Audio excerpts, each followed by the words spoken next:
राजामौली बाहुबली 3 बनाने की तैयारी में। फिल्म कंगवा के प्रोड्यूसर ने किया खुलासा। Director S Rajamouli film Baahubali 3 बनाने की तैयारी कर रहे हैं। पुरानी दोनों फिल्मों की ही तरह इस फिल्म में भी लीड रोल में प्रभास ही नजर आएंगे। इस बात का खुलासा कंगवा के प्रोड्यूसर ज्ञानवेल राजा ने किया है। उन्होंने ये भी बताया कि फिल्म कंगवा का भी सीक्वल बनेगा।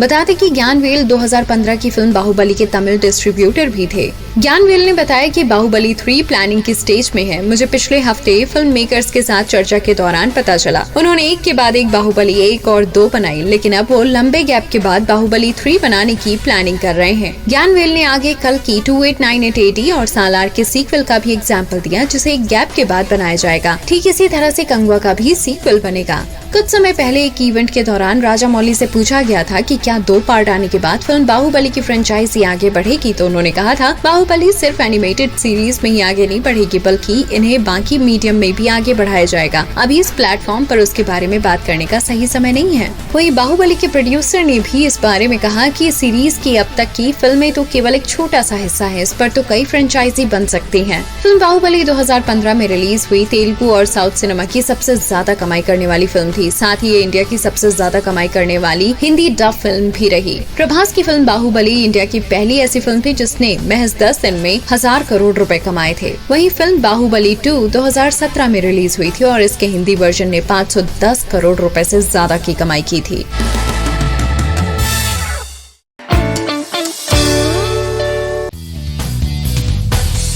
सिटाडेल हनी बनी के सेट पर सामंथा रुत प्रभु को सिर पर लग गई थी चोट। कहा कोई मुझे अस्पताल नहीं ले गया। सामंथा रुत प्रभु ने साल 2022 में खुलासा किया था कि वो मायोसाइटिस नाम की बीमारी से जूझ रही हैं। बीमारी के बावजूद एक्ट्रेस ने सिटाडेल हनी बनी और खुशी जैसी फिल्मों की शूटिंग की। जल्दी ही सामंथा की अपकमिंग सीरीज रिलीज होने वाली है और इस बीच उन्होंने सीरीज के सेट से एक किस्सा शेयर किया।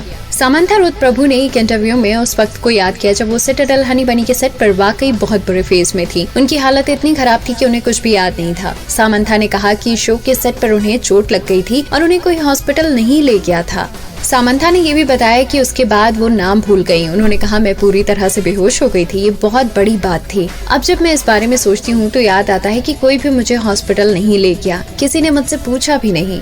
वही सामंथा रुत प्रभु ने बताया कि मायोसाइटिस की वजह से ही वो सीरीज को छोड़ना चाहती थी। बीमारी की वजह से उन्हें जरा भी नहीं लग रहा था कि वो ये शो कर सकती हैं। यही नहीं, उन्होंने मेकर्स को 4 बेस्ट एक्ट्रेसेस का सुझाव भी दिया था, लेकिन मेकर्स उनके साथ ही काम करना चाहते थे। अब उन्हें रिप्लेस न होने की खुशी होती है।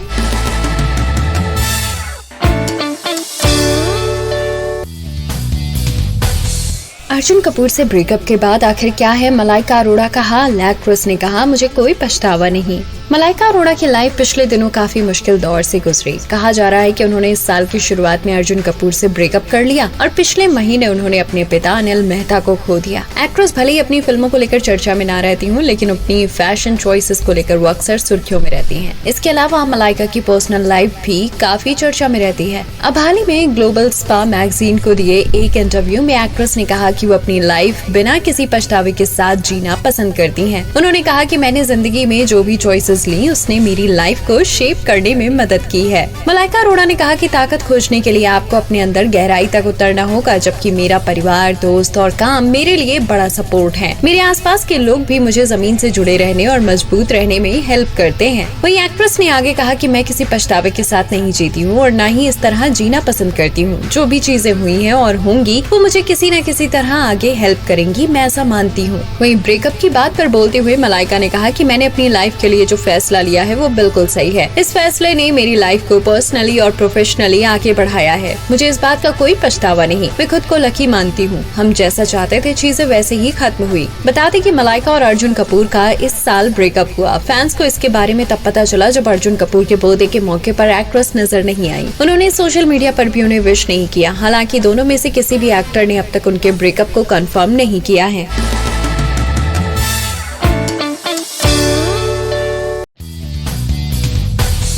लाइव शो में स्टेज से भागते हुए नजर आए प्रियंका चोपड़ा के हस्बैंड निक जोनस।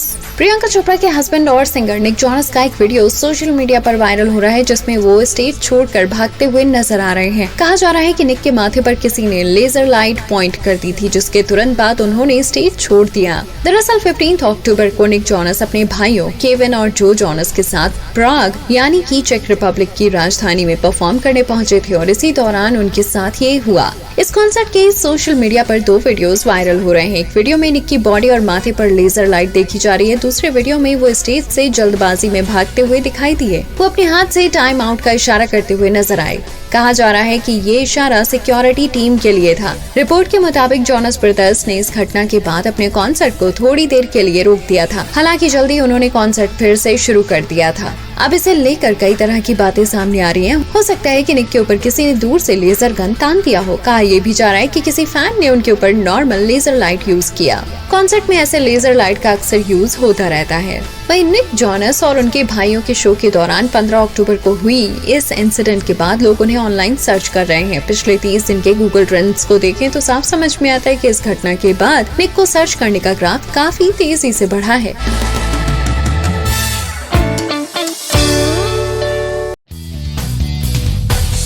करण से विद्या की बिग बी ने की थी सिफारिश। हाल ही में शो केबीसी में कार्तिक आर्यन और विद्या बालन बतौर गेस्ट पहुंचे थे। शो के होस्ट अमिताभ बच्चन ने खुलासा किया कि उन्होंने फिल्म परिणीता में विद्या बालन का काम देखने के बाद करण जौहर से उनकी सिफारिश की थी। बिग बी ने ये भी कहा था कि विद्या एक दिन बहुत बड़ी स्टार बनेंगी। वैसे बताते हुए विद्या ने बिग बी के साथ फिल्म एकलव्य में काम किया। वहीं आने वाले समय में विद्या को फिल्म भूल भुलैया 3 में भी देखा जाएगा। अमिताभ बच्चन ने कहा कि मैंने पहली बार आपको परिणीता की स्क्रीनिंग के दौरान देखा था। मैं कुछ बड़े लोगों के साथ बैठा था और उनमें से एक करण जौहर थे। मैंने उनसे कहा कि इस लड़की को जल्दी साइन कर लो, ये बहुत बड़ी एक्ट्रेस बनने वाली है। बिग बी ने ये भी खुलासा किया कि वो विद्या की परफॉर्मेंस से इतने ज्यादा इम्प्रेस हुए थे कि फिल्म के डायरेक्टर विधु विनोद चोपड़ा से पूछ बैठे थे कि उन्हें विद्या कहाँ मिली। इन खुलासों के बाद विद्या ने बिग बी को थैंक यू बोला। फिर उन्होंने उस पल को याद किया जब उन्होंने 2007 में फिल्म एकलव्य में एक्टर के साथ काम किया था। इसके साथ उन्होंने अमिताभ बच्चन का आभार भी जाहिर किया। वहीं विद्या और कार्तिक जल्दी ही फिल्म भूल भुलैया 3 में दिखाई देंगे। ये फिल्म दिवाली के मौके पर 1 नवंबर को रिलीज होगी। फिल्म में तृप्ति डिमरी और माधुरी दीक्षित भी नजर आएंगी। इससे पहले इस फ्रेंचाइजी की 2 फिल्में रिलीज हो चुकी हैं। 2007 में रिलीज हुई भूल भुलैया में अक्षय कुमार, शाइनी आहूजा, राजपाल यादव, परेश रावल और विद्या बालन जैसे कलाकार नजर आए थे।